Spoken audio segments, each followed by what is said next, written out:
ফাতেমার কষ্ট এমন হয়েছে হাত্তা আসসারাত ফি ইয়াদিহা, হাতের মধ্যে ফুসকা পড়ে গেছে। ওয়া সাকাত বিল কিরবা হাত্তা আসসারাত ফি নাহরিহা, কলসি ভর্তি করে পানি টানতে টানতে ফাতেমার কোমরের মধ্যে দাগ পড়ে গেছে। 3 নাম্বার ওয়াকানাসাতিল বাইতা, ঘর ঝাড়ু দিতে দিতে হাত্তা আসসারাত ফি নাহরিহা তালবাররাত সিয়াবুহা, ঘর ঝাড়ু দিতে ফাতেমার কাপড়গুলা প্রায় সময় ময়লা হয়ে যেত। আলী বলেন ফাতান নবী সাল্লাল্লাহু আলাইহি ওয়াসাল্লাম খাদামুন, আল্লাহ নবীর কাছে কিছু খাদেম আসছে, নবীর কাছে কিছু খাদেম উপহার আসছে।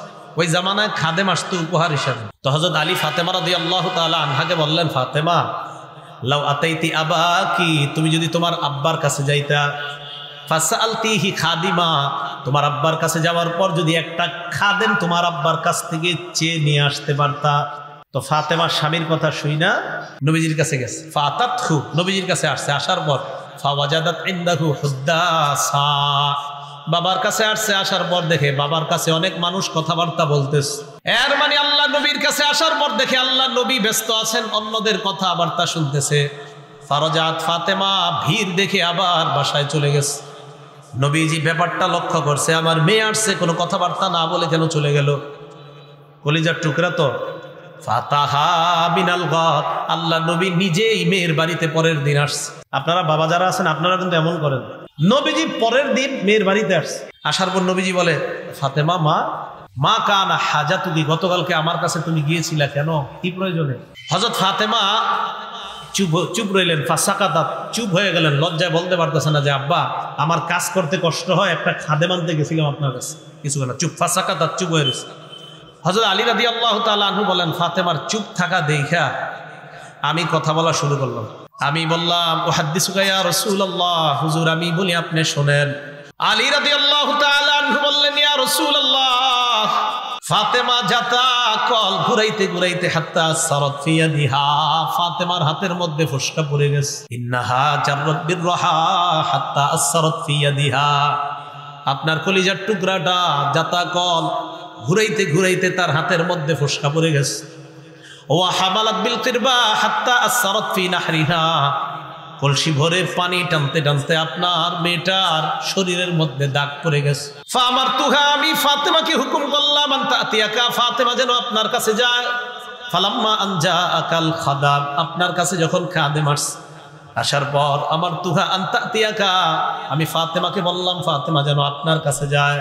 ফাতাস্তাখদিমাহা, ফাতাস্তাখদিমাকা খাদিমা, ফাতেমা যেন আপনার কাছে একটা খাদেম চেয়ে নেয়। ইয়াকিহা হাব্বামা হিয়া ফি, যেন আপনার মেয়ে ফাতেমার কষ্টটা একটু লাঘব হয়, তাই আমি পাঠাইছি আপনার কাছে একটা খাদেম আনার জন্য। নবীজি সাল্লাল্লাহু আলাইহি সাল্লাম যেই কথাটা বললেন, এরপর খাদেম চাওয়ার কথা শুই না। বলেন এই কথা যেটা নবী বলবেন, নবীর সব কথার মধ্যে আমাদের জন্য শিক্ষা আছে না নাই? নবীজি ফাতেমাকে বললেন, ফাতেমা ইত্তাকিল্লাহ ইয়া ফাতিমা, ফাতেমা তুমি আল্লাহকে ভয় করো। সুবহানাল্লাহ। আদ্দি ফরিদাতা রাব্বিকা, তোমার রবের ফরজ তুমি আদায় করো। ওয়া'মালি আমালা আহলি বাইতিকা, তোমার পরিবারের কাজগুলা নিজেই করো। বর্তমান যুগের স্ত্রীরা কি ফাতেমা রাদিয়াল্লাহু তাআলা আনহার চেয়ে দামি? নবীজি বললেন, ফাতেমা আমালি আমালা বাইতিক, তোমার ঘরের কাজটা নিজেই করো। হ্যাঁ, বাকি ঘরের কাজ অন্য কারোর যদি করার এটা জায়েজ আছে, না জায়েজ না? কিন্তু অন্য কাউকে যদি ঘরের কাজে আপনি টাকার বিনিময়ে রেখে করান জায়েজ আছে, কিন্তু হাদিস দ্বারা বোঝা যায় একটা স্ত্রী তার ঘরের কাজটা সে নিজেই সামাল দেওয়াটা এটাই উত্তম, এটাই ভালো। ঢাকা শহরের আপনার শিক্ষিত ফ্যামিলি যেগুলো আছে, ভদ্র এবং শিক্ষিত, আমি দেখছি ওই জাতীয় ফ্যামিলি অনেক ধনী কোটিপতি, কিন্তু তারা নারীরা ঘরের কাজগুলা নিজেরাই করে, বিশেষ করে ভদ্র শিক্ষিত ফ্যামিলিগুলো। আর অনেকে আছে মাশাআল্লাহ ম্যাডামের সারাক্ষণ বাইরে ঘোরাফেরা করে, এত সন্তানও নিজে পালে না, সন্তানও আরেকজন নিজে পালে। তাহলে ফাতেমা রাদিয়াল্লাহু তাআলা আনহাকে বললেন তুমি তোমার ঘরের কাজ নিজেই করো। এরপরে বললেন ওয়াইজা আখাসতি মাদজাকি, ফাতেমা রাতের বেলায় যখন তুমি ঘুমাইতে যাইবা, ফাসাব্বিহি সালাসাও ওয়া সালাসিনা, 33 বার সুবহানাল্লাহ পড়বা। ওয়াহমাদি সালাসাও ওয়া সালাসিনা, 33 বার আলহামদুলিল্লাহ পড়বা। ওয়াকাব্বিরি আরবাআও ওয়া সালাসিনা, 34 বার আল্লাহু আকবার পড়বা। ফাতিলকা মিআ, এই হলো 100 বার। ফাহিয়া খায়রুল লাকি মিন খাদেম, একটা খাদেমের চাইতে এই আমল তোমার জন্য আরো কল্যাণ। আল্লাহর নিদর্শনাবলীর মধ্যে এটাও একটা নিদর্শন, তিনি তোমাদের থেকে তোমাদের বিবিদেরকে বানিয়েছেন। তিনি তোমাদের থেকেই তোমাদের বিবিদেরকে বানিয়েছেন, সৃষ্টি করেছেন। লিতাসকুনু ইলাইহা, যেন তোমরা তাদের কাছে আরাম নিতে পারো, তাদের কাছে প্রশান্তি পাও। এই স্ত্রীদেরকে এই জন্য আল্লাহ তোমাদের জন্য বানিয়েছেন, সারাদিন কাজকর্ম করার পর তাদের কাছে গিয়ে যেন প্রশান্তি অনুভব করতে পারো। ওয়াজআলা বাইনাকুম মাওয়াদ্দাতাও ওয়া রাহমা, তিনি তোমাদের মাঝে মহাব্বত, ভালোবাসা এবং দয়া সৃষ্টি করে দিয়েছেন স্বামী স্ত্রীর মাঝে।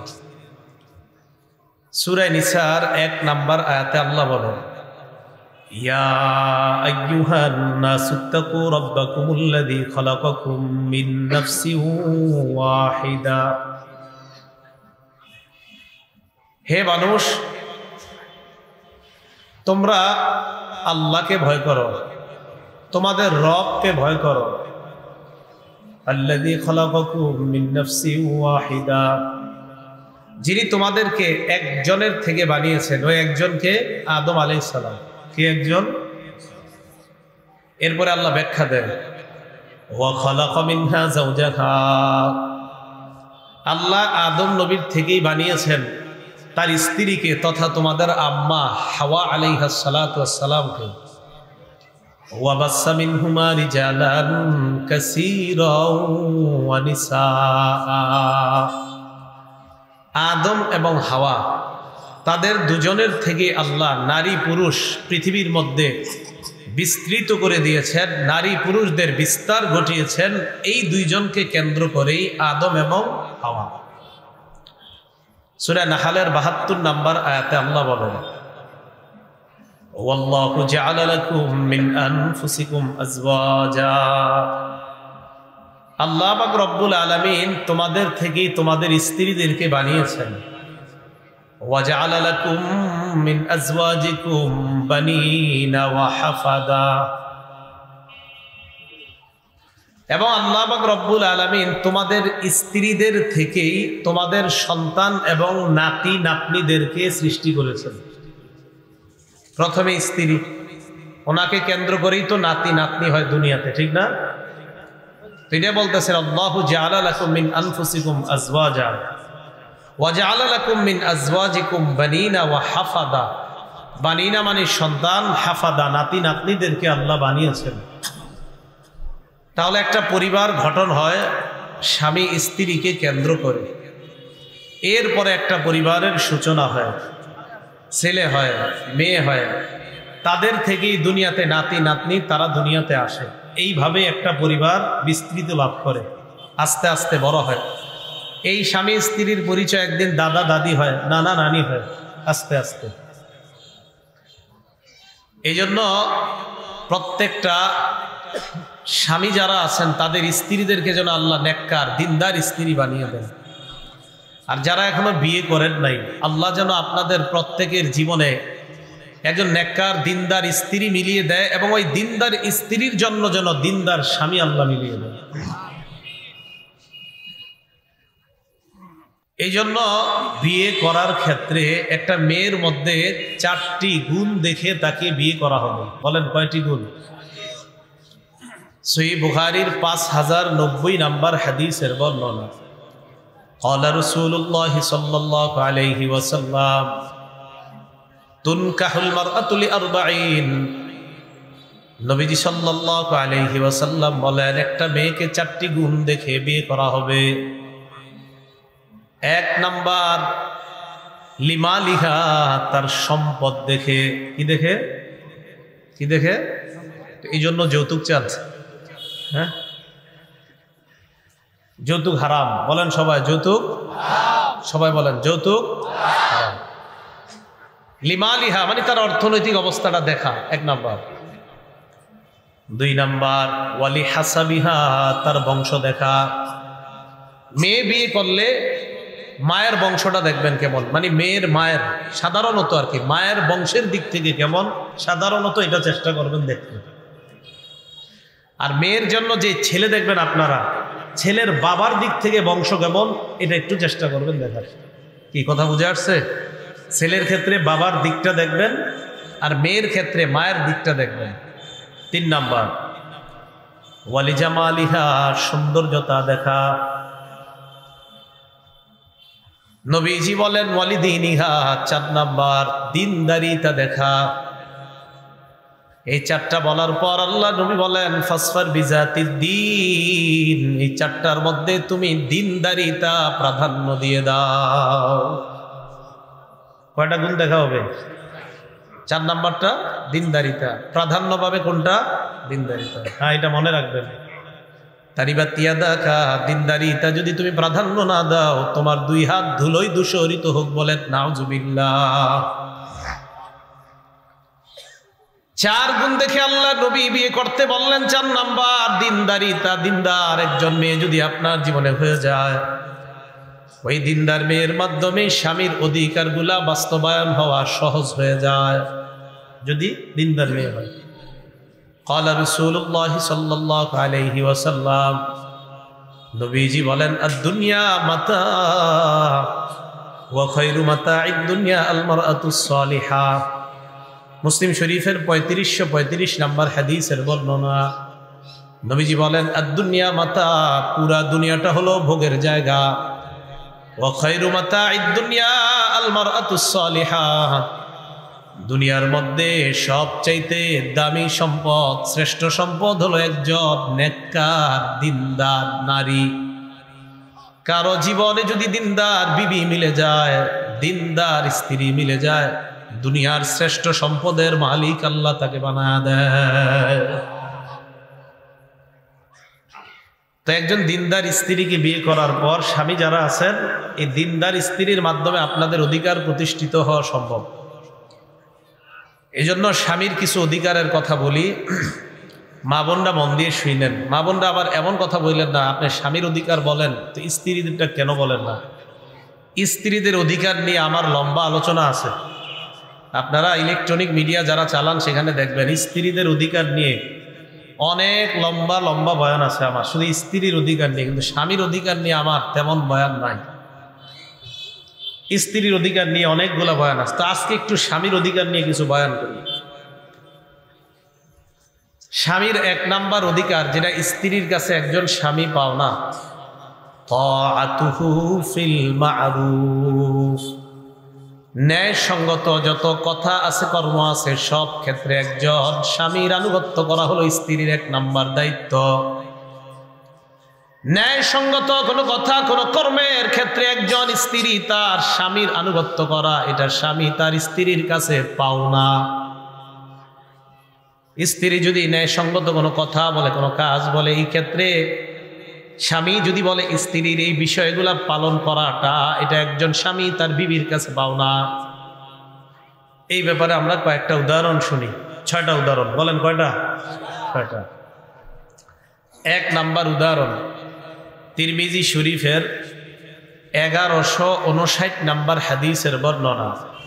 قال رسول الله صلى الله عليه وسلم, নবীজি সাল্লাল্লাহু আলাইহি ওয়াসাল্লাম বলেন লাউ কুনতু আমিরান আহাদান আন ইয়াসজুদা লি আহাদ, নবীজি বলেন আমি যদি কোনো মানুষকে বলি অন্য কোনো মানুষকে সিজদা করার জন্য যদি আমি আদেশ করতাম, আমি যদি কোনো মানুষকে আদেশ করতাম অন্য কোনো মানুষকে সিজদা করার জন্য, লা আমারতুল মারআতা আন তাসজুদা লি যাওজিহা, তাহলে স্ত্রীকে বলতাম তার স্বামীকে সিজদা করার জন্য। আল্লাহ ছাড়া যদি আমি কাউকে সিজদা করার জন্য বলতাম তাহলে স্ত্রীকে বলতাম তার স্বামীকে সিজদা করার জন্য। কিন্তু আল্লাহ ছাড়া কাউকে সিজদা করা জায়েজ না, তাই আমি নবী এই হুকুম দেই না। নবী গুরুত্ব বুঝাইলেন একজন স্বামী তার স্ত্রীর কাছে কতটা গুরুত্বপূর্ণ ব্যক্তি। সিজদা করা, আল্লাহ ছাড়া কাউকে সিজদা করা জায়েজ নাই। হারাম।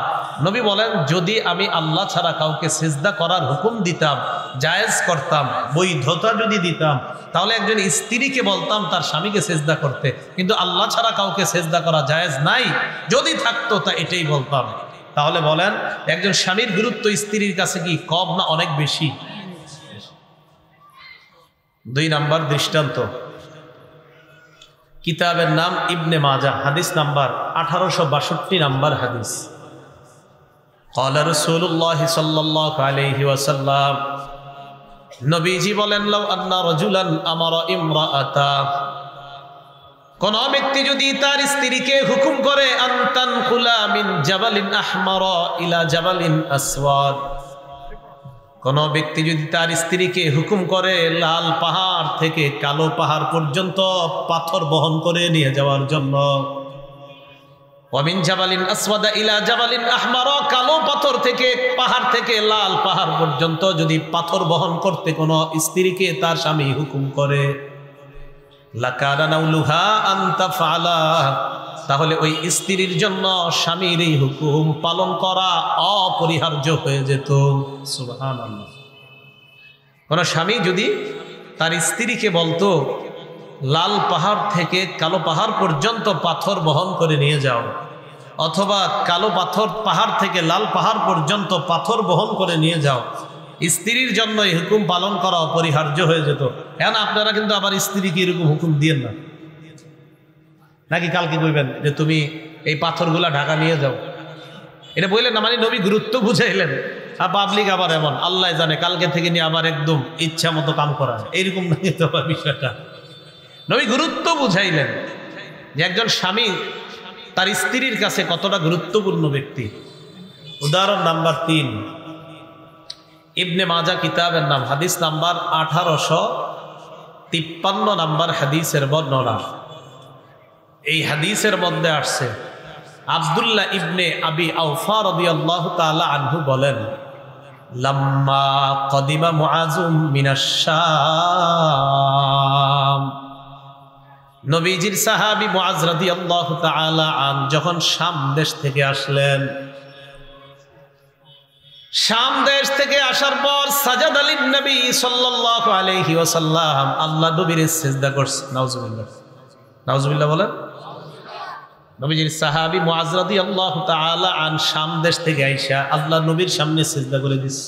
আবার নাউজুবিল্লাহ বলেন। নবীজি তার সাহাবী মুআজ ইবনে জাবালকে বললেন, মা হাযা ইয়া মুআজ, মুআজ তুমি এটা কি করলা? মুআজ ইবনে জাবাল জবাব দিলেন, আতাইতু শাম, আমি শাম দেশে গেলাম। শামে যাওয়ার পর ফাওয়াফাকতুহুম ইয়াসজুদুনা লিআসাকিফাতিহিম ওয়া বাকারিকাতিহিম, আমি শাম দেশে গেলাম, যাওয়ার পর আমি দেখলাম শাম দেশের মানুষ তাদের ধর্মীয় নেতা আর রাজনৈতিক নেতা যারা তাদেরকে সিজদা দেয়, আওয়াজ দিয়ে বলেন নাউজুবিল্লাহ। আমি শামে গেলাম, গিয়ে দেখি ওই অঞ্চলের মানুষ তাদের ধর্মীয় নেতা এবং তাদের রাজনৈতিক নেতাদেরকে তারা সিজদা দেয়। কে? মুআজ ইবনে জাবাল দেখলেন। ফাওয়াদিতু ফি নাফসি আন্না ফাআলা বিকা ইয়া রাসূলুল্লাহ, ইয়া রাসূলুল্লাহ, আমি যখন দেখলাম তারা তাদের ধর্মীয় নেতা আর রাজনৈতিক নেতাদেরকে সিজদা দেয়, ফাওয়াদিতু ফি নাফসি আন্না ফাআলা যাকা বিকা, আমি মনে মনে নিয়ত করলাম আমি আপনার কাছে আসার পর আমরাও আপনার সামনে এই আমলটা করব, মানে আমরাও আপনাকে সিজদা দিব। তারা তাদের ধর্মীয় নেতাকে সিজদা দেয়, তারা তাদের রাজনৈতিক নেতাদেরকে সিজদা দেয়, তাই আমিও নিয়ত করলাম আপনাকে আমরা সিজদা করব। এবার নবীজি যেই কথাটা বলছে, এই কথাটা সারা দুনিয়ার ওই সমস্ত মানুষদেরকে জানায়া দিবেন যারা পায়ে সিজদা দেয়, সারা দুনিয়ার ওই সমস্ত ব্যক্তিদেরকে জানায়া দিবেন যারা মাজারে সিজদা দেয়। রাসূল সাল্লাল্লাহু আলাইহি সাল্লাম বললেন, ফালা তাফআলু, এটা জীবনেও করবা না। সুবহানাল্লাহ। আমার নবীর চাইতে দামি মাখলুক দুনিয়াতে আছে? নবীজি বললেন এটা জীবনেও করবা না, এটা কখনো করবা না। তাহলে আমার নবী তাকে সিজদা করতে নিষেধ করলেন। আমার নবীর চাইতে বড় পীর বলেন, বড় শায়েখ বলেন, বড় আল্লামা বলেন, বড় মুফতি বলেন, বড় মুহাদ্দিস বলেন, দুনিয়ার মধ্যে কেউ নাই, হবেও না। নবীজি বলে দিলেন এটা কখনো করবা না। এবার বলেন নবীজি সাল্লাল্লাহু আলাইহি সাল্লাম, লাউ কুনতু আমিরান আহাদান আইয়াসজুদা লি আহাদ, শোনো তোমরা, আমি যদি কোনো মানুষকে বলতাম অন্য কোনো মানুষকে সিজদা করার জন্য, লা আমারতুল মারআতা আন তাসজুদা লি যাওজিহা, আমি কোন মহিলাকে বলতাম তার স্বামীকে সিজদা দেওয়ার জন্য, কিন্তু আল্লাহ ছাড়া কাউকে সিজদা দেওয়া জায়েজ নাই, তাই আমি এই হুকুম কাউকে দেই না। এরপর আল্লাহ নবী বলেন, আল্লাযী নাফসু বিয়াদিহি, ওই আল্লাহর কসম, শোনো তোমরা, লা তুআদ্দিল মারআতু হাক্কা রাব্বিহা হাত্তা তুআদ্দি হাক্কা যাওজিহা, একজন নারী ততক্ষণ পর্যন্ত আল্লাহর হক আদায় করতে পারবে না যতক্ষণ তার স্বামীর হক না আদায় করবে, ততক্ষণ রবের হক আদায় করতে পারবে না। দেখছেন কি কইছে? স্বামীর হক আদায় না করা পর্যন্ত রবের হক আদায় করতে পারবে না একটা স্ত্রী। তাহলে একজন স্বামীর স্ত্রীর কাছে গুরুত্ব কম না অনেক বেশি? দেখেন তো নবী কথাটা কইল কি, ভাই স্বামীর হক পরিপূর্ণ না করা পর্যন্ত রবের হক কোনো স্ত্রী পরিপূর্ণ করতে পারবে না। কোনো স্ত্রী যদি তার স্বামীকে সারাক্ষণ কষ্ট দেয় আর সে সারাক্ষণ নামাজ পড়ে রোজা রাখে আর বুঝে আমি খুব আল্লাহ ওলি, কিন্তু স্বামীর সাথে সারাক্ষণ খারাপ আচরণ করতে থাকে, রাসূল বলেন তুমি ততক্ষণ রবের হক পুরা করতে পারবে না যতক্ষণ স্বামীর হক পুরা না। উদাহরণ নাম্বার 4, আবু দাউদ শরীফের 2140 নম্বর হাদিসের বর্ণনা। এই হাদিসের বর্ণনাকারী সাহাবীর নাম কাইস ইবনে সাদ। বলেন কি নাম? এই দুইজন সাহাবীর নাম আপনারা সারা জীবন মনে রাখবেন। আগের হাদিসে মুআজ ইবনে জাবালের নাম, পরের হাদিসে কাইস ইবনে সাদ। মনে করেন আমাকে আপনাকে আমাদেরকে কেউ দাওয়াত দিতে আসছে, এই চল অমুক জায়গায় যাব আমরা। কেন? অমুক জায়গায় গিয়া যদি অমুক পীরের পায়ে সিজদা করো তোমার জীবনে অনেক কাজ হবে, উপকারিতা হবে, কথার কথা। আর যদি তুমি অমুক জায়গায় গিয়ে অমুক মাজারে সিজদা দাও তোমার জীবনে অনেক কাজ হবে। তখন আপনারা এই দুইজন সাহাবীর নাম মনে করে এই দুইজনের নাম বলবেন। এক মুআজ ইবনে জাবাল, বলেন কি নাম? 2 নাম্বার কাইস ইবনে সাদ, বলেন কি নাম? কাইস। বলে দিবেন ভাই হযরত মুআজ রাদিয়াল্লাহু তাআলা আনহুকে নবীজি বলছেন, নবীজিকে সেজদা দেওয়ার পর নবী বলছে সাবধান, জীবনেও কখনো এই কাজ করবা না। ভাই আমার নবীর চেয়ে বড় পীর, বড় মুহাদ্দিস, বড় মুফতি, বড় শাইখুল হাদিস, আমার নবীর চেয়ে দামি মাখলুক দুনিয়াতে আসে নাই, আসবেও না। আমার নবীরই যেহেতু সেজদা দেওয়া জায়েজ নাই, তাই দুনিয়াতে আল্লাহ ছাড়া আর কাউকে সেজদা দিতে আমি পারবো না, আমাকে তুমি নিতেও পারবো না। মনে থাকবে না? এবার কাইস ইবনে সাদের ঘটনাটা শুনেন। এই হাদিস দিয়ে আমরা প্রমাণ করব মাজারে সেজদা দেওয়া হারাম, মানুষকে সেজদা দেওয়া হারাম। আগের হাদিসে প্রমাণ হয়েছে মানুষকে সেজদা দেওয়া হারাম, আর এই হাদিস দিয়ে আমরা প্রমাণ করব মাজারেও সেজদা দেওয়া হারাম, মানুষকেও সেজদা দেওয়া হারাম। এবার শুনেন, আবু দাউদ শরীফ হাদিস নাম্বার 2140 নাম্বার হাদিস, 2140, 2140। কাইস ইবনে সাদ রাদিয়াল্লাহু তাআলা আনহু বলেন, আতাইতুল হিরা, কুফার একটা এলাকার নাম হীরা। মাইকম্যান ভাই সাউন্ড একটু কমান মাইকের। আতাইতুল হীরা, আমি হীরা প্রদেশে গেলাম। হীরা প্রদেশে যাওয়ার পর ফারাআইতুহুম ইয়াসজুদুনা লিমারজুবানিন লাহুম। কাইস ইবনে সাদ বলেন আমি হীরা প্রদেশে গেলাম, যাওয়ার পর ফারাআইতুহুম ইয়াসজুদুনা লিমারজুবানিন লাহুম, আমি দেখলাম তারা তাদের নেতাকে সিজদা দেয়। নাউজুবিল্লাহ। আগের ঘটনা কোন এলাকার? শাম। আগেরটা কোন এলাকার? আর এটা হলো কুফার হীরা এলাকা। কুফার একটা এলাকার নাম হীরা এলাকা। কাইস ইবনে সাদ বলেন আমি হীরায় গেলাম, যাওয়ার পর ফারাআইতুহুম ইয়াসজুদুনা লিমারজুবানিন লাহুম, আমি দেখলাম তারা তাদের নেতাকে সিজদা দেয়। ফাকুলতু, আমি মনে মনে বললাম রাসূলুল্লাহি আহাক্কু আইয়ুসজাদা লা, নেতাকে যদি সিজদা দেওয়া জায়েজ হয় আল্লাহর রাসূল সিজদা পাওয়ার সবচাইতে যোগ্য। সত্যি কথাই তো, কোন মানুষ যদি সিজদা পাওয়ার উপযুক্ত হয় তো সবচেয়ে উপযুক্ত নবীজি সাল্লাল্লাহু আলাইহি সাল্লাম। যদি উপযুক্ত হয় তাহলে সবচেয়ে বেশি উপযুক্ত কে হবে? নবীজি। উনি বলেন আমি মনে মনে বললাম যে রাসূল সাল্লাল্লাহু আলাইহি সাল্লাম সিজদা পাওয়ার সবচাইতে উপযুক্ত ব্যক্তি। এই কথা বলার পর উনি বলেন ফাতাইতুন নবিয়্য সাল্লাল্লাহু আলাইহি ওয়াসাল্লাম, আমি আল্লাহর নবীর কাছে আসলাম।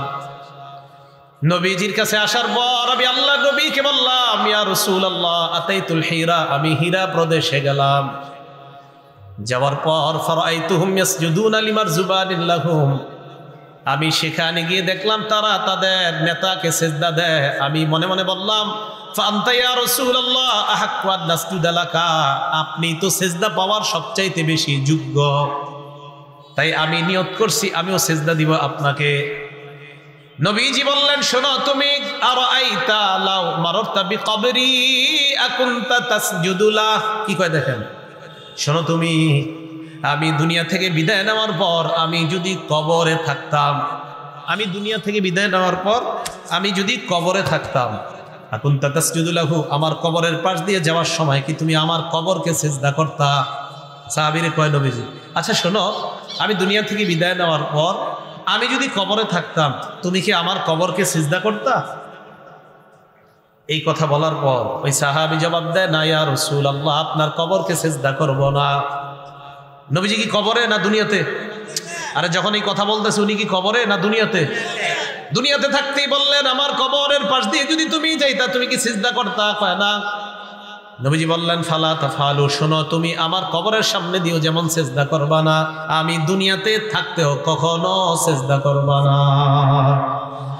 বলেন তো, আমার নবীর কবরের চাইতে দুনিয়াতে আর চাইতে দামি কবর কখনো হবে? যেহেতু আমার নবীর কবরকে সিজদা দেওয়া হারাম, অতএব দুনিয়ার কোন মাজারেও সিজদা দেওয়া হারাম। আর নবী বলেন, আমারেও সিজদা দিবা না, যেহেতু আমার নবীকে সিজদা দেওয়া হারাম, অর্থাৎ দুনিয়ার কোন মানুষ আর সিজদা পেতেই পারে না, দুনিয়ার কোন মানুষকে সিজদা দেওয়া যাবে না, আল্লাহ ছাড়া অন্য কাউকে সিজদা দেওয়া হারাম। বলেন, আল্লাহ ছাড়া অন্য কাউকে সিজদা দেওয়া? তাহলে আমি বলি, আপনারা জবাব দিবেন, আল্লাহ ছাড়া কোনো মানুষকে সিজদা দেওয়া, আল্লাহ ছাড়া কোনো কবর কোনো মাজারকে সিজদা দেওয়া, আল্লাহ ছাড়া কোনো গাছকে অথবা অন্য কিছুকে সিজদা দেওয়া, মনে থাকবে তো?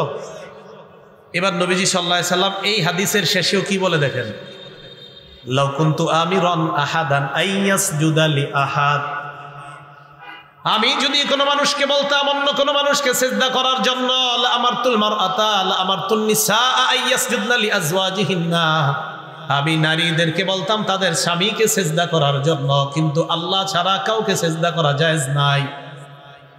তাহলে এই হাদিসেও বললেন, সিজদা করা যদি আল্লাহ ছাড়া কাউকে সিজদা করা জায়েজ হতো, আমি নারীদেরকে বলতাম তারা যেন তাদের স্বামীদেরকে সিজদা করে। তাহলে বলেন তো, এই হাদিস দ্বারাও বোঝা যায় একজন স্ত্রীর কাছে তার স্বামীর মর্যাদা কম না অনেক বেশি? উদাহরণ নাম্বার 5, একটা হাদিসের কিতাব আছে, নাম সহিহুল জামি', এই কিতাবের 660 নম্বর হাদিসের বর্ণনা। এই হাদিসের মধ্যে আসছে, ক্বালা রাসূলুল্লাহ সাল্লাল্লাহু আলাইহি ওয়াসাল্লাম, নবীজি বলেন, ইদা সাল্লাতিল মারআতু খামসাহা, কোন নারী যদি 5 ওয়াক্ত সালাত আদায় করে, বলেন কয় ওয়াক্ত নামাজ? 5 ওয়াক্ত নামাজ যদি কোন নারী ঠিকমতো আদায় করে, ওয়া সামাত শাহরাহা, রমজান মাসের রোজা যদি ঠিকমতো আদায় করে, ওয়া হাসসানাত ফারজাহা, নিজের সতীত্বের হেফাজত যদি করে, নিজের লজ্জাস্থানের হেফাজত করে। 4 নাম্বার, ওয়া আতাআত যাওজাহা, স্বামীর আনুগত্য যদি করে। 4 নাম্বার, স্বামীর আনুগত্য। আমি আবার বলি, পরে আপনারা বলবেন, কোন নারী যদি 5 ওয়াক্ত নামাজ পড়ে, 2 নাম্বার যদি রমজান মাসের রোজা রাখে, 3 নাম্বার যদি লজ্জাস্থানের হেফাজত করে, 4 নাম্বার যদি স্বামীর আনুগত্য করে। বলেন, 1 নাম্বার, 2 নাম্বার, 3 নাম্বার, 4 নাম্বার, স্বামীর আনুগত্য। নবীজি বলেন, তাইলালাহা, কিয়ামতের ময়দানে এই নারীকে বলা হবে, উদখুলিল জান্নাতা মিন আইয়ি আবওয়াবিল জান্নাতি শি'তি, তুমি জান্নাতের যেই দরজা দিয়ে মন চায় ওই দরজা দিয়ে জান্নাতের মেহমান হয়ে যাও। তাহলে এই 4 গুণের মধ্যে স্বামীর আনুগত্যের কথা আছে না নাই? আছে। তাহলে যারা স্ত্রী আছেন আপনারা সবাই স্বামীর অধিকারগুলো যেন ন্যায়সঙ্গত কথা এবং কাজে সব ক্ষেত্রে যেন স্বামীর অধিকার আমরা রক্ষা করতে পারি, আল্লাহ তৌফিক দান করুন। আল্লাহুম্মা লাকাল হামদু ওয়া লাকাশ শুকর। 6 নম্বর উদাহরণ, তিরমিজি শরীফের 1161 নম্বর হাদিসের বর্ণনা। ক্বালা রাসূলুল্লাহ সাল্লাল্লাহু আলাইহি ওয়াসাল্লাম, নবীজি সাল্লাল্লাহু আলাইহি ওয়াসাল্লাম বলেন, ইযা মাতাতিল মারআতু ওয়া যাওজুহা আনহা রাদিন। আপনাদের এলাকার কোন নারী যদি মারা যায়, আপনাদের এলাকা হাদিসে এটা আসে না, কিন্তু মানে কোন নারী যদি মারা যায়, তো এটা আপনাদের এলাকায় ওয়াজ দেখে বললাম, আপনাদের এলাকায় কোন নারী যদি মারা যায়, ওয়া যাওজুহা আনহা রাদিন, মারা যাওয়ার সময় যদি ওই নারীর উপর, ওই বিবির উপর তার স্বামী সন্তুষ্ট থাকে, নবীজি বলেন দাখালাতিল জান্নাহ, মরবে সাথে সাথে জান্নাতের মেহমান হয়ে যাবে, জান্নাতে প্রবেশ করবে। তাহলে কোন স্ত্রী মারা যাওয়ার সময় যদি স্বামী তার উপর সন্তুষ্ট থাকে, ওই স্ত্রীর ঠিকানা কোথায়? জান্নাত। আল্লাহ আমাদের মা বোনদেরকে স্বামীর আনুগত্য, সমস্ত ন্যায়সঙ্গত কাজে যেন আনুগত্য করতে পারে, আল্লাহ তৌফিক দান করেন। এবার আসেন অধিকার নাম্বার 2। তাহলে 1 নাম্বার অধিকার গেল ন্যায়সঙ্গত সব ক্ষেত্রে স্বামীর আনুগত্য করা। অধিকার নাম্বার 2, স্বামীর বাড়ির ঘরের কাজগুলো আপনি নিজেই করার চেষ্টা করবেন। স্বামীর বাড়ির যে ঘরের কাজ আছে, এটা আপনি নিজে করার চেষ্টা করবেন। দেখেন, স্বামীর বাড়ি এটা মানে আপনার বাড়ি, স্বামীর বাড়ি এটা তো আপনারই বাড়ি, স্ত্রী যারা আছেন এটা তো আপনারই ঘর। আচ্ছা বলেন তো, একটা ঘরের মধ্যে স্বামী বেশি সময় থাকে না স্ত্রী? এ সত্যি কথা। এই জন্য এটা আপনারই ঘর, তা আপনার ঘরটা আপনি সুন্দরভাবে ঠিকঠাক রাখা এটা আপনার কর্তব্য। দলিল আবু দাউদ শরীফের 2988 নম্বর হাদিসের বর্ণনা। আবু দাউদ 2988। আলী রাদিয়াল্লাহু তাআলা আনহু বলেন যে আমি তোমাদেরকে একটা ঘটনা শোনাই, এই ঘটনাটা ফাতেমার। বলেন তো, হযরত ফাতেমার সম্পর্কে হযরত আলীর কি হয়? স্ত্রী হয়। আলী রাদিয়াল্লাহু তাআলা আনহু বলেন, জানো তোমরা ফাতেমাকে? ফাতেমা হলো কানাত মিন আহাব্বা ইলাইহি মিন নবী সাল্লাল্লাহু আলাইহি সাল্লাম। হযরত ফাতেমা হলেন কানাত মিন আহাব্বি আহলিহি, রাসূল সাল্লাল্লাহু আলাইহি সাল্লামের পরিবারের সবচাইতে প্রিয় যে মানুষগুলা নবীজির কাছে, এর মধ্যে ফাতেমা উল্লেখযোগ্য একজন, যেই ফাতেমা রাসূলের কাছে এত প্রিয়, সবচেয়ে বেশি প্রিয় নবীর কাছে যারা, ফাতেমা তাদের একজন। তো হযরত আলী কয় ফাতেমার ঘটনা তোমাদেরকে শোনাই। কি কয়? জাররাত বির রাহা, কয় ফাতেমা জাতা কল, মুরব্বীরা জাতা চিনবেন, হ্যাঁ জাতা কল, ওই যে আগের দিনে, কয় জাতা ঘুরাইতে ঘুরাইতে ফাতেমার কষ্ট এমন হয়েছে, হাত্তা আসসারাত ফি ইয়াদিহা, হাতের মধ্যে ফুসকা পড়ে গেছে। ওয়া সাকাত বিল কিরবা হাত্তা আসসারাত ফি নাহরিহা, কলসি ভর্তি করে পানি টানতে টানতে ফাতেমার কোমরের মধ্যে দাগ পড়ে গেছে। মা বোনরা কলসি ভরে পানি টানে না? তো এই যুগে কিন্তু এত কঠিন না, আপনার ঘরের পাশেই পুকুর, ওই সময় আপনার পুকুর অনেক দূরে, পানি আনতে হতো। 3 নাম্বার অকানাসাতিল বাইতা, ঘর ঝাড়ু দিতে দিতে, হাত্তা আসসারাত ফি নাহরিহা, ঘর ঝাড়ু দিতে দিতে, হাত্তা বাররাত সিয়াবুহা, ঘর ঝাড়ু দিতে ফাতেমার কাপড়গুলা প্রায় সময় ময়লা হয়ে যেত। তাহলে 1 নাম্বার জাতা, এটা কাজ করতে করতে ফাতেমার হাতের মধ্যে ফুসকা পড়ে যায়।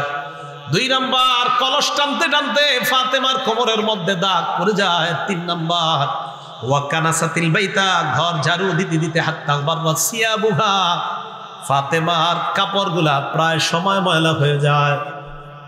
এতটুকু কি বুঝছেন সবাই?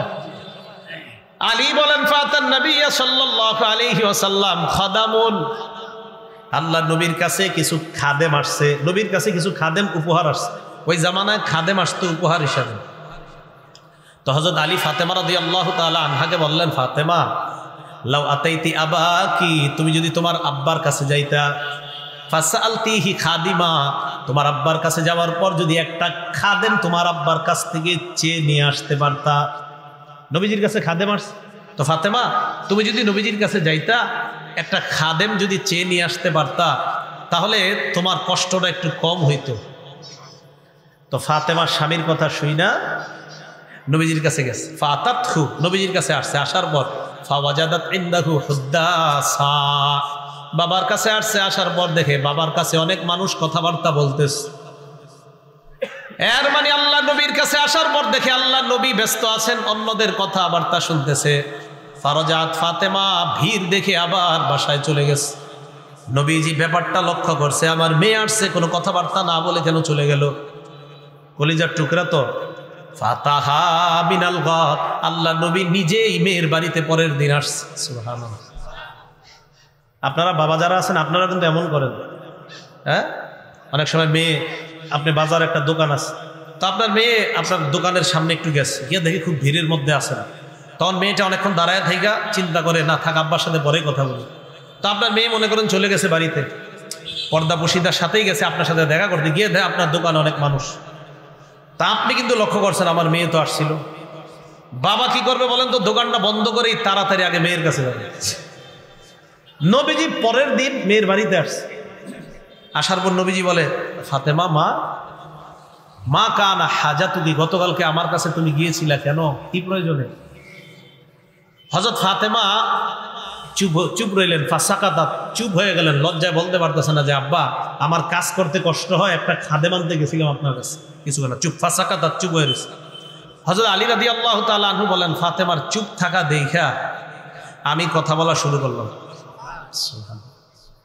আমি বললাম, উহাদ্দিসুকা ইয়া রাসূলুল্লাহ, হুজুর আমি বলি আপনি শোনেন। আলী রাদিয়াল্লাহু তাআলা আনহু বললেন, ইয়া রাসূলুল্লাহ, ফাতেমা যাতা কল ঘুরাইতে ঘুরাইতে হাত্তা সারাত ফি ইয়াদিহা, ফাতেমার হাতের মধ্যে ফোসকা পড়ে গেছে। ইন্নাহা জাররাত বিররাহা হাত্তা আসরাত ফি ইয়াদিহা, আপনার কলিজার টুকরাটা যাতা কল ঘুরাইতে ঘুরাইতে তার হাতের মধ্যে ফোসকা পড়ে গেছে। ওয়া হামালাত বিল কিরবা হাত্তা আসরাত ফি নাহরিহা, কলসি ভরে পানি টানতে টানতে আপনার মেয়েটার শরীরের মধ্যে দাগ পড়ে গেছে। ফামারতুহা, আমি ফাতেমাকে হুকুম করলাম, আনতা আতিয়াকা, ফাতেমা যেন আপনার কাছে যায়। ফালাম্মা আনজা আকাল খাদাম, আপনার কাছে যখন খাদেম আসছে, আসার পর আমার তুহা আনতা আতিয়াকা, আমি ফাতেমাকে বললাম ফাতেমা যেন আপনার কাছে যায়।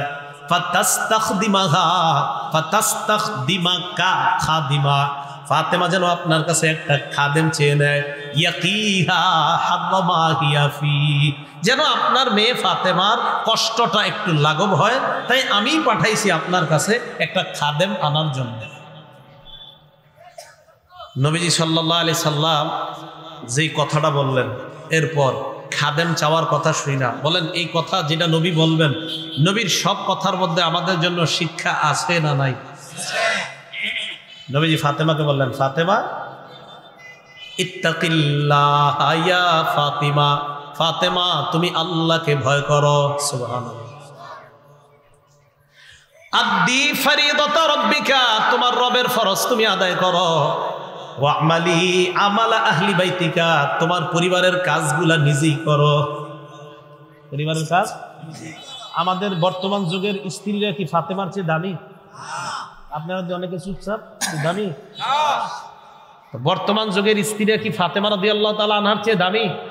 নবীজি বললেন, ফাতেমা আমালি আমালা বাইতিক, তোমার ঘরের কাজটা নিজেই করো।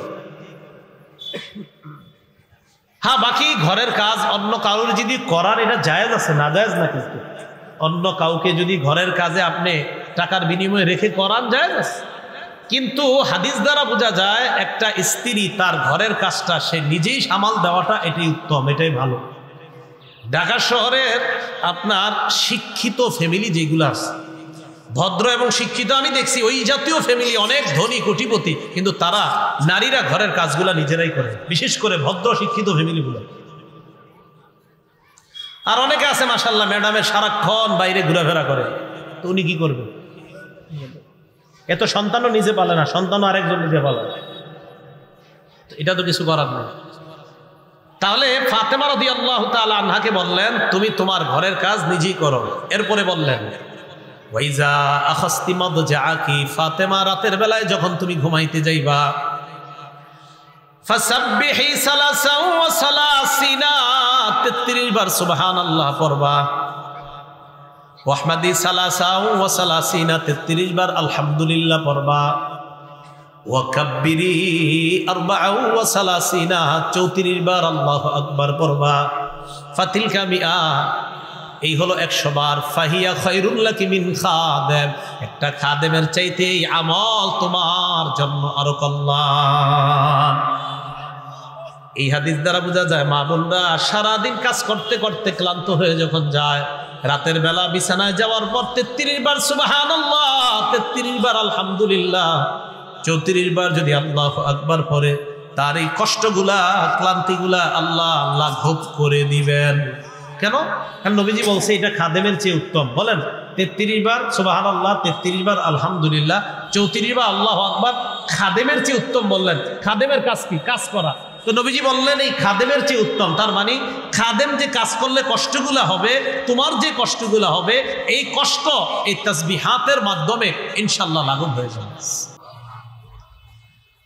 ফাতেমা রাদিয়াল্লাহু তাআলা আনহা এই কথা শোনার পর যে জবাবটা দিলেন, আমাদের মা বোনেরও এই জবাবটা দেওয়া দরকার। কি বললেন?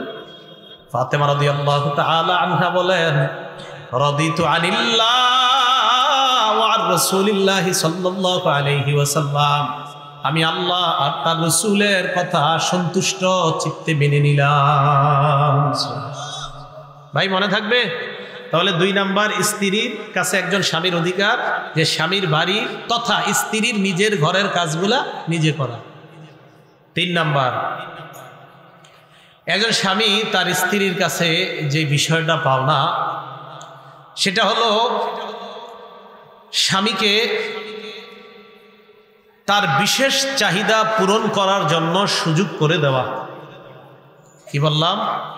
একজন স্বামীর বিশেষ চাহিদা পূরণ করা, এটার জন্য একজন স্বামীকে সুযোগ করে দেওয়া তার স্ত্রীর, এটা একটা কর্তব্য। দলিল সহিহ বুখারীর 3237 নম্বর হাদিস, 3237, عن أبي هريرة رضي الله تعالى عنه قال قال رسول الله صلى الله عليه وسلم, আবু হুরায়রা রাদিয়াল্লাহু তাআলা আনহুর বর্ণনা, আল্লাহ রাসূল সাল্লাল্লাহু আলাইহি ওয়াসাল্লাম বলেন, ইজা দা'আর রাজুলু ইমরাআতাহু ইলা ফিরাশিহি, কোন স্বামী যদি তার স্ত্রীকে বিছানায় ডাকে তার বিশেষ প্রয়োজন পুরো করার জন্য, ফাআবাদ, স্ত্রী যদি কোনো অজর ছাড়া, কোনো কারণ ছাড়া অস্বীকার করে, স্ত্রী যদি তার স্বামীর কথায় সাড়া না দেয়, কোনো কারণ ছাড়া সাড়া না দিল, কারণটা কি হইতে পারে? রাত্রে বসে বসে টিভিতে নাটক দেখতেছে, সিরিয়াল দেখতেছে, সময় নাই, ডাক দিছে সময় নাই, মোবাইল টিপতেছে বসে বসে, স্বামী ডাক দিছে স্ত্রীকে, আর সময় নাই, দাঁড়ান না আর একটু আধা ঘন্টা, এই সিরিয়ালটা শেষ হয়ে যাবে। তার মানে স্বামীর চেয়ে সিরিয়ালের গুরুত্ব বেশি হয়ে গেল। বাস্তব অর্থে এই আপনার মোবাইল স্বামী স্ত্রীর মাঝে দূরত্ব বাড়িয়ে দিচ্ছে।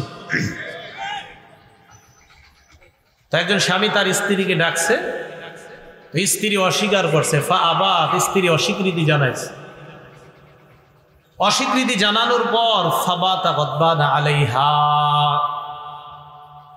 স্বামী যদি রাগান্বিত অবস্থায় স্ত্রীর উপর রাগান্বিত অবস্থায় রাতের বেলা কাটিয়ে দেয়, লানাতাল মালাইকাতু হাত্তা তুসবিহা, এই স্ত্রীর উপর সকাল পর্যন্ত ফেরেশতারা অভিশাপ দেয়, নাউযুবিল্লাহ, সারা রাত অভিশাপ দেয়। তাহলে 3 নাম্বার, স্বামী স্ত্রীকে কোনো বিশেষ প্রয়োজনে ডাকলে, এই প্রয়োজনে ওজোর না থাকলে সাড়া দেওয়া, ওজোর থাকলে তো ভিন্ন কথা, ওজোর না থাকলে যথাসম্ভব সাড়া দেওয়া, এটা একজন স্বামী তার স্ত্রীর কাছে পাও না। 4 নাম্বার, স্ত্রী স্বামীর কাছে সদা সর্বদা বা বিশেষ বিশেষ মুহূর্তে নিজেকে মোহনীয় করে উপস্থাপন করার চেষ্টা করা, এটা একজন স্বামী তার স্ত্রীর কাছে পাও না। মানে স্ত্রী এমন সৌন্দর্য মণ্ডিত হয়ে থাকা যেন স্বামী স্ত্রীকে দেখলে খুশি হয়ে যায়, আনন্দিত হয়ে যায়, এমন সাজসজ্জা করে একজন স্ত্রী থাকবে যেন তার স্বামী দেখলে আনন্দিত হয়। দলিল নাসাই শরীফের 3231 নম্বর হাদিস, এই হাদিসের মধ্যে আসছে, ক্বালা রাসূলুল্লাহ সাল্লাল্লাহু আলাইহি ওয়াসাল্লাম, আল্লাহ নবীকে প্রশ্ন করা হলো, সুইলা রাসূলুল্লাহ সাল্লাল্লাহু আলাইহি ওয়াসাল্লাম আইয়ুন নিসাই খায়র, আল্লাহ নবীকে জিজ্ঞাসা করা হলো কোন নারী সবচাইতে উত্তম। বলেন আমার সাথে, আপনারা বলেন কোন নারী সবচেয়ে উত্তম, বলেন কোন নারী। নবীর এই প্রশ্ন করা হলো, নবীজি জবাব দিলেন, আল্লাতী তাসুররুহু ইযা নাযারা, যে নারীর দিকে তার স্বামী যখন তাকায়, তাকানোর সাথে সাথে স্বামীকে আনন্দিত করে দেয়। সুবহানাল্লাহ।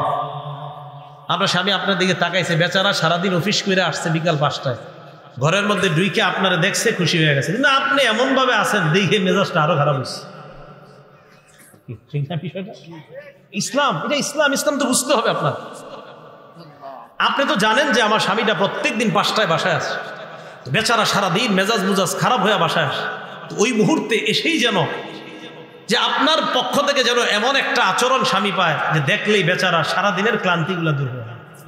তো আল্লাতি তাসুররুহু ইজা নাজর, যে স্ত্রীর দিকে তার স্বামী তাকাইলে সাথে সাথে স্বামীর মনটা আনন্দিত হয়ে যায়। তাহলে ওই নারীকে নবী উত্তম বললেন। 2 নাম্বার, ওয়া তুতিউহু ইজা আমারা, স্ত্রীকে যখন বৈধ কোনো হুকুম দেয় স্ত্রীর সাথে সাথে হুকুমটা পালন করার চেষ্টা করে। 3 নাম্বার, ওয়ালা তুখালিফুহু ফি নাফসিহা ওয়া মালিহি, নিজের সতীত্ব হেফাজতের ক্ষেত্রে আর স্বামীর মাল সম্পদ রক্ষা করার ক্ষেত্রে কখনো খেয়ানত করে না। নিজের সতীত্ব এটাও স্বামীর আমানত, স্বামীর মাল এটাও আমানত, এই আমানত কখনো খেয়ানত করে না। আল্লাহ নবী বলেন এই 3 গুণওয়ালী নারী যারা, আমি নবী তাদেরকে শ্রেষ্ঠ নারী বলে ঘোষণা করলাম। তাহলে 1 নাম্বার, সাজসজ্জা অবলম্বন করা। বলেন কি অবলম্বন করা? এমন সাজসজ্জা যেই সাজসজ্জায় স্বামী খুশি হয়ে যায়। সাধারণত একটা নারীর 3 ধরনের বিষয়ে একটা স্বামী খুশি হয়। বলেন কয় ধরনের বিষয়? মুহাদ্দিসিনে কেরাম লেখছে 1 নাম্বার, লিমা ইনদাহু মিন হুসনিহা, একটা মেয়ে সুন্দর, এমনি সুন্দর, আল্লাহ বানাইছি সুন্দর একটা মেয়েকে, তো এই মেয়ের সৌন্দর্যতা যখন স্বামী বাসায় গিয়ে দেখে সাথে সাথে খুশি হয়ে যায়।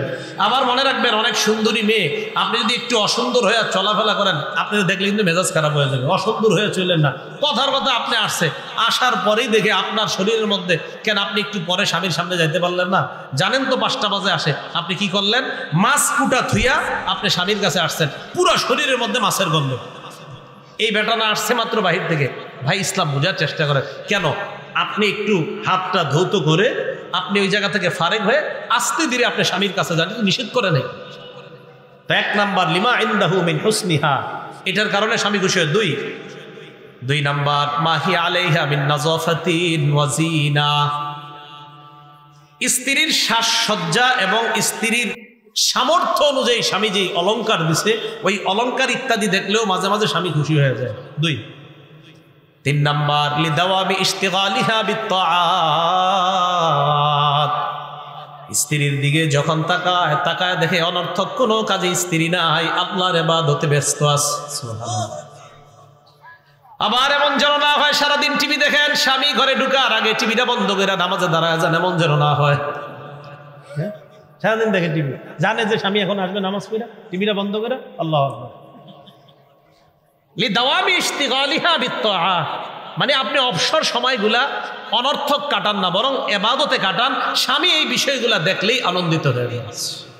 আপনি বলেন তো সত্যি করে, একটা স্বামী যদি তার স্ত্রীকে অবসর সময়গুলা যখনই দেয় তখন দেখে হয়তো কোরআন পড়তেছে, না হয় হাদিস পড়তেছে, না হয় বাচ্চাটাকে কোরআন পড়াইতেছে, না হয় বাচ্চাটাকে একটা ইসলামী গল্প শোনাইতেছে, স্বামীর মনটাকে আনন্দ হবে কিনা বলেন?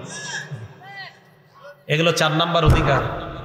অধিকার নাম্বার 5, স্বামীর অনুমতি ছাড়া নফল ইবাদত করবে না, বিশেষ করে নফল রোজা। স্বামীর অনুমতি, স্বামী বাসায় আছে মনে করে, একটা হলো আপনার স্বামী কাজে থাকে, এই বেচারা ঢাকা থেকে ছুটিতে এসে 10 দিনের, এই 10 দিন যদি আপনি নফল রোজা রাখতে হয় স্বামীর অনুমতি লাগবে। দলিল তিরমিজি শরীফের 782 নাম্বার হাদিসের বর্ণনা। আচ্ছা, দলিলগুলা মাধ্যমে কি বুঝে আসতেছে বলেন তো? যে ইসলামের সৌন্দর্যতাগুলাই ফুটে উঠতেছে। কি যে আমরা মনে করতাম যে না, এগুলা মনে শুধু মুখের কথা না, এটা আল্লাহর কথা, এটা রসুলের কথা। 782 নাম্বার হাদিস তিরমিজি শরীফের। এই হাদিসের মধ্যে আসছে রাসূলুল্লাহ সাল্লাল্লাহু আলাইহি ওয়াসাল্লামের সাহাবী, এটা আবু হুরায়রার বর্ণনা, তিনি বলেন, লা তাসুমুল মারআতু ওয়া যাওজুহা শাহিদুন ইয়াওমান মিন গায়রি শাহরি রমাদান ইল্লা বিইজনিহি। স্বামী যদি বাসায় থাকে, স্বামীর বাসায় থাকা অবস্থায় স্ত্রী একদিনও নফল রোজা রাখতে পারবে না স্বামীর অনুমতি ছাড়া। স্বামী বাসায় আছে, এই স্বামীর অনুমতি ছাড়া, রমজান মাস ছাড়া, আবার রমজানে কিন্তু না, রমজানে রাখতেই হবে, স্বামী অনুমতি না দিলে এটার ব্যাপারে হুজুরদের কাছে নালিশ করবেন।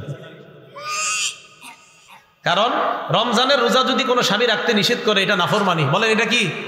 আর নাফরমানি কথা এটা শোনা যাবে না। বলেন নাফরমানি কথা কি করা যাবে না? শোনা যাবে না। তাহলে নফল রোজা স্বামীর উপস্থিতিতে যদি কোনো স্ত্রী নফল রোজা রাখতে হয়, এটা স্বামীর কাছ থেকে অনুমতি নেওয়া, এই অধিকার স্বামী তার স্ত্রীর কাছে পাও না। দলিল তিরমিজি শরীফের 782 নম্বর হাদিস। অধিকার নাম্বার 6, স্বামীর বাড়ির যে সম্পদ আছে এই সম্পদগুলা যথাযথভাবে রক্ষা করা, এমনকি ঘরের খাদ্য তরকারিগুলাও, ঘরের খাদ্য তরকারি, এটাও হাদিস আছে। কি আজীব বিষয়। তিরমিজি শরীফের 670 নম্বর হাদিস। সুবহানাল্লাহ। এই হাদিসের মধ্যে আছে আন আবি উমামাতাল বাহিলি রাদিয়াল্লাহু তাআলা আনহু قال, আবু উমামা বাহিলি বলেন সামিআতু রাসূলুল্লাহি সাল্লাল্লাহু আলাইহি ওয়াসাল্লাম ফি হাজ্জাতিল ওয়াদা ফি খুতবাতিহি আমা হাজ্জাতিল ওয়াদা, বিদায় হজের ভাষণের মধ্যে আল্লাহ নবীকে বলতে শুনলাম, নবীজি বলেন, কোন স্ত্রী লা তুনফিকুল মারআতু মিন বাইতি যাওজিহা, স্বামীর বাড়ি থেকে কোন স্ত্রী কোনো কিছু খরচ করবে না, ইল্লা বিইজনি যাওজিহা, স্বামীর অনুমতি ছাড়া। সাহাবাদের থেকে প্রশ্ন করা হলো, ওয়ালা তুআম ইয়া রাসূলুল্লাহ, খাদ্য কি স্বামীর অনুমতি ছাড়া খরচ করতে পারবে না? কি খাদ্য?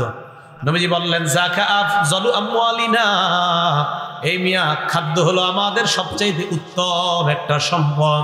তার খাদ্য তো আমাদের ঘরের উত্তম সম্পদ, এই উত্তম সম্পদ আবার কিভাবে অনুমতি ছাড়া খরচ করবে? এটা গুরুত্ব। খাদ্য উত্তম সম্পদ। হ্যাঁ, স্বামীর যদি মৌন সমর্থন থাকে, একটা ফকির আসছে আপনার বাসার সামনে, এখন আপনি জানেন যে আমার স্বামীর মৌন সমর্থন আছে, আমি যদি সৎকা করি আমার স্বামী আমার কিছু বলবেন, আছে না এরকম?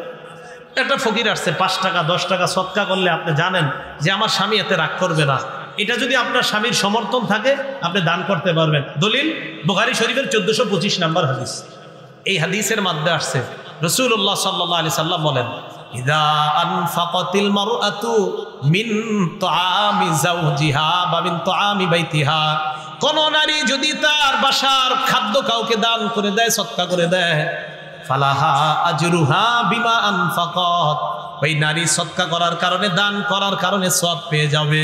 ওয়ালি যাওজিহা আজরুহু বিমা কাসাবা, আর যে স্বামী উপার্জন করে এই সম্পদটা কামাই করছে, এই উপার্জনের কারণে স্বামীও সওয়াব পেয়ে যাবে।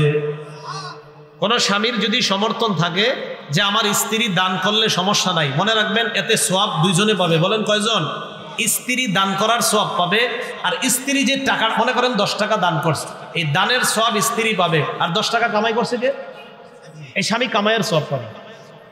স্বামী যে কামাই করছে, তাই কামাই করার কারণেই তো আমি দান করছি, স্ত্রী দান করছে, এই জন্য দানের কারণে স্ত্রীও সওয়াব পেয়ে গেল, আর স্বামী যেহেতু এই 10 টাকা কামাই করছিল তাই ওনাকে আল্লাহ সওয়াব দিয়ে দিল। অধিকার নাম্বার 7, স্বামীর সন্তানের হেফাজত করা। বলেন কার হেফাজত? সন্তানের। মাশাআল্লাহ, এখন তো আমাদের মা বোনরা এমন এমন চাকরি নেই, চিটাগাং গিয়া থাকে 7 দিন।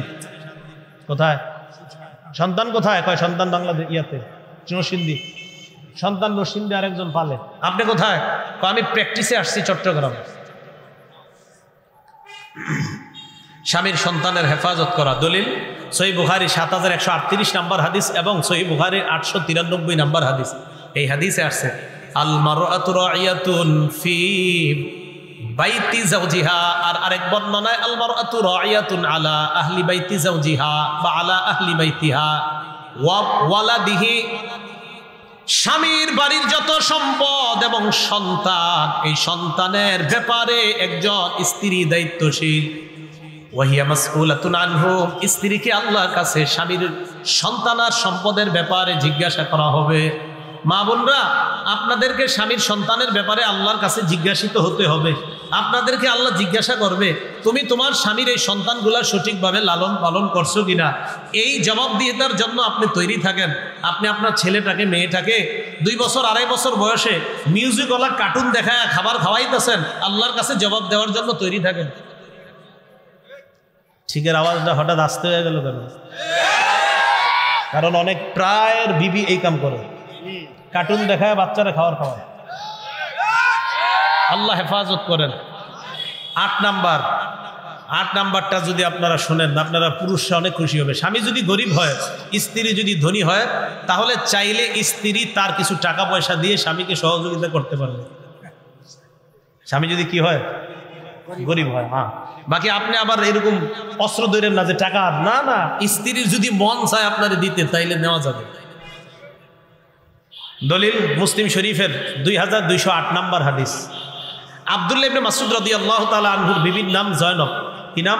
জয়নব। এই জয়নব মানে আবার নবীর কন্যা জয়নব এমন না, মনে রাখবেন। এমনি নবীজি সাল্লাল্লাহু আলাইহি সাল্লামের এক বিবির নামও ছিল আপনার জয়নব, আবার নবীজি সাল্লাল্লাহু আলাইহি সাল্লামের এক কন্যার নামও আপনার কি জয়নব। আর রাসূল সাল্লাল্লাহু আলাইহি সাল্লামের সাহাবী আব্দুল্লাহ ইবনে মাসউদের স্ত্রী, এই স্ত্রীর নামও জয়নব। তো এই জয়নব রাদিয়াল্লাহু তাআলা আনহার বর্ণনা, তিনি বলেন রাসূল সাল্লাল্লাহু আলাইহি সাল্লাম বললেন, তাসাদ্দাকনা ইয়া মাশারান নিসা ওয়ালাউ মিন হুলিয়িকুন্না, হে নারী সম্প্রদায় তোমরা সদকা করো, যদিও তোমাদের অলংকার আদি থেকে সদকা করতে হয় তাও তোমরা সদকা করো। জয়নব রাদিয়াল্লাহু তাআলা আনহা বলেন, এই হাদিস শোনার পর আমি আমার স্বামী আব্দুল্লাহর কাছে গেলাম। যাওয়ার পর আমার স্বামীকে বললাম, ইন্নাকা রাজুলুন খাফিফ, আপনি তো দুর্বল মানুষ, আপনি তো গরিব মানুষ, জাতুল ইয়াদিদ, আপনার তো টাকা পয়সা কম। আল্লাহ নবী হাদিসের মধ্যে একটু আগে বলছে, ইন্না রাসূলুল্লাহি আমারানা বিসসাদাকা, নবী বলছে আমরা নারীরা যেন সদকা করি। আপনি যদি একটু আল্লাহ নবীর কাছে যাইতেন, যাওয়ার পর যদি মাসালা জিজ্ঞাসা করতেন, আমি যদি আপনাকে সদকা করি তাহলে সদকা আদায় হবে কিনা, অন্যথায় তো অন্য কাউকে সদকা করতে হবে, আর যদি আপনাকে দিলেই জায়েজ হয় তাহলে মাসালাটা জেনে আনেন। আব্দুল্লাহ ইবনে মাসউদ রাদিয়াল্লাহু তাআলা একজন আলেম সাহাবী ছিলেন। সুবহানাল্লাহ। আলেম মানুষ যারা, তারা একটু আপনার আত্মমর্যাদা বোধ হয়। উনি বললেন, আমি পারবো না, তুমি যাও, আমি পারবো না, তুমি নবীজির কাছে গিয়ে মাসালা জিজ্ঞাসা করো, আমি পারবো না। হযরত জয়নব বলেন, আমি নবীজির কাছে গেলাম, যাওয়ার পরে নবীজির দরজার সামনে গিয়ে বসলাম। কোথায়? দরজা। গিয়ে দেখি ফাইদা ইমরাতুম মিনাল আনসার বিবাবি রাসূলিল্লাহ, নবীজির দরজার সামনে আনসারী আরেক মেয়ে বসা। নবীজির দরজার সামনে আনসারী আরেক মেয়ে বসা। তো আমি যখন তাকে দেখলাম, দেখার পর আমরা দুইজন অপেক্ষা করতে লাগলাম। ও উনি বলেন, জানো ওই মহিলা কেন বসা? আমি জানতে পারলাম ওই মহিলাও একই মাসালা জানার জন্য নবীর কাছে গেছে, আমি যেই মাসালা জানতে গেছি। তো আমরা দুইজন বসা। একটু পরে হযরত বেলাল বের হয়ে আসছে। হযরত বেলালকে আমরা রাসূলুল্লাহ সাল্লাল্লাহু আলাইহি ওয়াসাল্লাম, বেলাল তুমি আল্লাহ নবীর কাছে যাও, ফাখবিরহু, গিয়ে বলবা আন্না ইমরাতাইনি তাসআলানিকি, দুইজন মহিলা আল্লাহ নবীকে প্রশ্ন জিজ্ঞাসা করতেছি। কি প্রশ্ন? নবীকে বলবা আতুজিউস সাদাকাতু আন আজওয়াজিহিমা ওয়া আন হুজুরিহিমা, গিয়ে জিজ্ঞাসা করবা আমরা যদি আমাদের স্বামী এবং পরিবারের পক্ষ থেকে সদকা করে দেই, এই সদকা আদায় হবে কিনা। আল্লাহ নবীকে এই মাসালাটা জিজ্ঞাসা করবা। ওয়ালা তুখবিরহু মান নাহনু, কিন্তু এটা বইলো না আমরা এখানে কারা, আমাকে কথা বইলো না, তুমি শুধু মাসালা জানতে চাইবা, তোমার নিজের পক্ষ থেকে বইলো না এখানে আমরা কারা। এই কথা বলার পর হযরত বেলাল গেলেন। যাওয়ার পর রাসূল সাল্লাল্লাহু আলাইহি সাল্লামকে প্রশ্ন করলেন, মাসালা জিজ্ঞাসা করলেন, তবে বইলা দিছিল তুমি নিজের পক্ষ থেকে বইলো না এখানে আমরা কারা। হযরত বেলাল গেলেন। যাওয়ার পর নবীজি সাল্লাল্লাহু আলাইহি সাল্লামকে গিয়ে বললেন, হুজুর এই মাসালা দুই নারী জিজ্ঞাসা করছে। নবীজি সাল্লাল্লাহু আলাইহি সাল্লাম বললেন, মান হুমা, কারা তারা? দুই নারী কিন্তু বলছে আমাকে কথা বলবা না, হ্যাঁ নিজের পক্ষ থেকে বলবা না, কিন্তু নবী জিজ্ঞাসা করলে যে বলা যাবে না এমনটা তো আর বলে নেই। তো নবীজি কয় এরা কারা? তো হযরত বেলাল বললেন, হুজুর জয়নব ওয়া ইমরাতুম মিনাল আনসার, একজন হলো জয়নব আর একজন আনসারী এক স্ত্রী, আনসারী সাহাবীর স্ত্রী। নবীজি বললেন, আইয়ু জায়ানিব, কোন জয়নব? জয়নব তো অনেকগুলা বিখ্যাত, কোন জয়নব? কয় হুজুর ইমরাতু আব্দুল্লাহ, আব্দুল্লাহ ইবনে মাসউদের বিবি জয়নব। নবীজি বললেন, যাও গিয়ে জানায়া দিবা লাহুমা আজরান, তারা যদি স্বামী আর পরিবারের উপর এই সদকা করে দেয় তাদের সওয়াব ডাবল হবে। আজরুল করাবা ওয়া আজরুস সাদাকা, আজরুল করাবা ওয়া আজরুস সাদাকা, একটা হলো আত্মীয়তার বন্ধন রক্ষা করার সওয়াব, আরেকটা হলো স্বামীর, আরেকটা হলো সদকার সওয়াব। এক তো সদকা করার সওয়াব পাবে, আরেকটা হলো আত্মীয়তার বন্ধন রক্ষা করার সওয়াব পাবে। তাহলে একজন স্বামী গরিব হইলে স্ত্রীর কাছে এটাও একটা অধিকার রাখে যে আমার স্ত্রী চাইলে আমারে কিছু দিতে পারে।